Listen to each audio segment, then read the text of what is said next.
উপমহাদেশে শুরু হয়ে গেছে যুদ্ধের রক্তাক্ত অধ্যায়। মধ্যরাতে আচমকা মিসাইল বৃষ্টিতে কেঁপে উঠল আজাদ কাশ্মীর। উল্টো দিক থেকে পাকিস্তানও দিল আগুনের জবাব। পরিস্থিতি বলছে যুদ্ধের দ্বার প্রান্তে নয়, বরং শুরু হয়ে গেছে পাক ভারত যুদ্ধ। কাশ্মীর সীমান্তে শুরু হয়েছে রক্তাক্ত সংঘর্ষ।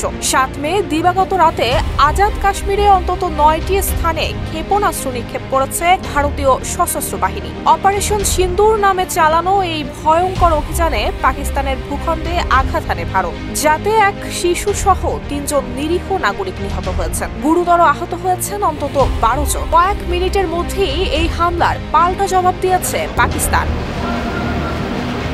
পাকিস্তানের ডিজিএফআই প্রধান লেফটেন্যান্ট জেনারেল আহমেদ শরীফ চৌধুরী নিশ্চিত করেছেন, ভারতের উদ্দেশ্যে পাল্টা হামলা শুরু হয়ে গেছে। পাকিস্তানের প্রতিরক্ষা মন্ত্রী খাজা আসিফ আরও এক ধাপ এগিয়ে স্পষ্ট ভাষায় বলেছেন, ভারত কাপুরুষের মতো নিজেদের আকাশসীমা থেকে হামলা চালিয়েছে। তারা টার্গেট করেছে বেসামরিক এলাকাকে। এখন তাদের পালানোর কোনো পথ নেই। উপযুক্ত জবাব পাবে ওরা। পাকিস্তানের সরকারি টেলিভিশন পিটিভি এর দাবি, এটি নিছক একটি সীমান্ত উত্তেজনা নয়, এটি সরাসরি যুদ্ধের ঘোষণা।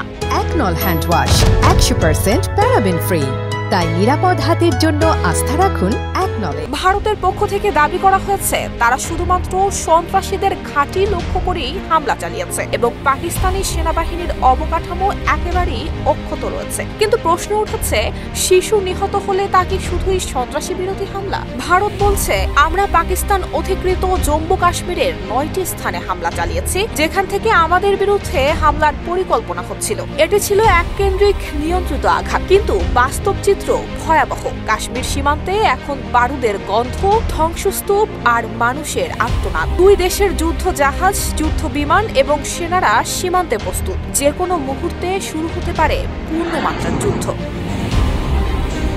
নুসরাত জাহান মেহেক, ঢাকা পোস্ট।